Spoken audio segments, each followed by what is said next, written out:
How's it going everyone, Mario here. In this video we're gonna keep this about SPY alone. There will be a separate video on market commentary on what Powell said will be dropping soon. Subscribe to my channel to keep an eye out for that.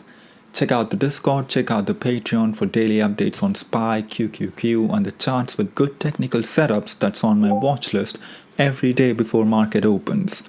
So without further ado, let's get started.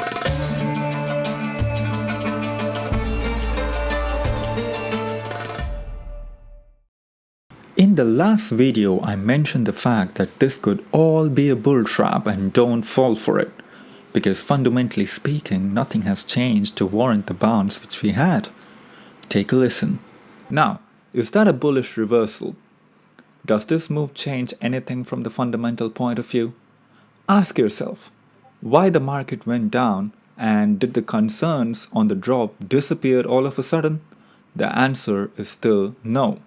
Until the problems like slowing economic growth, inflation, recession fears, all these are solved, going all in on longs at this bounce doesn't make sense to me. But to be honest, I was personally waiting for 411.50. That's where I was planning on going short. But unfortunately, we didn't hit that number. So, in yesterday's stream, I clearly mentioned if SPY takes out 400, it's a short. Rejection of this magnitude oftentimes leads to breaking the previous lows. Will this happen this time? No, but that's how it is most of the time. Let's reassess the scenario in this video to see if there is a possibility for a double bottom or SPY is going to break below 385 and head towards the bear market. So let's go over the first scenario that the SPY is breaking 385 or at least backtesting 385. Today's price action was quite interesting. We had an opening print at 388.62. My expectations was we come back to run a test to 385, run a test to previous lows, then push higher. But that didn't happen. They hit the lows of $387.11 today, but didn't push to the downside any further. If we start closing candles above the closing price of yesterday, which was at around 392 or 394 up north, then we can assume that the temporary bottom is in. But until that happens, the probability of us breaking lower than 385 or at least running a test to 385 is considerably higher. But we got to take a look at both sides. If you take a look at ES, which was the future contracts of S&P 500, we did go back lower to run a test to the previous lows at 38.56, then took off.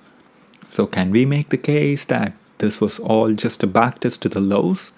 Even though SPY didn't do it, the ES did in overnight sessions. Is there something to take away from it?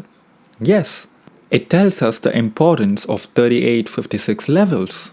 But in a normal market conditions, we should get a test to 385. As long as we stay below the lows of yesterday and below 394, the probability of testing 385 or even breaching 385 is still on cards. Now to the other side. What if we break above 394? Breaking above 394 at least for the short term puts in a bottom. About 394 opens door for 397 and running a test to that big fat round number at 400. Can it happen tomorrow? Possible. Will they flush it down to close the week below 385? Equally possible. But our job is not to sit here and speculate. Our job is to be prepared with the trades regardless of what happened. For now, probability to run a test to 385 or breaking below 385 is still higher. We are going to stick by it until the price says something different. Below 385, you're not only saying hello to bear markets but also looking for much lower prices to come.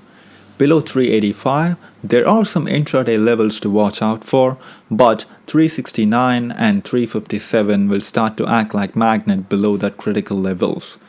In summary, if you shorted the close, consider securing profits near 385 because that warrants a huge bounce to the northern direction. Breaking below 385 or closing daily candles below 385 opens doors for much lower prices to follow. Remember, If tomorrow we close below 385, on Monday we can come back to run a test. If we fail again at $385, that's your entry for the shorts. Interesting session ahead for tomorrow, and interesting session leading into next week as well, depends on how we close. Take high probability trades, manage the risk wisely.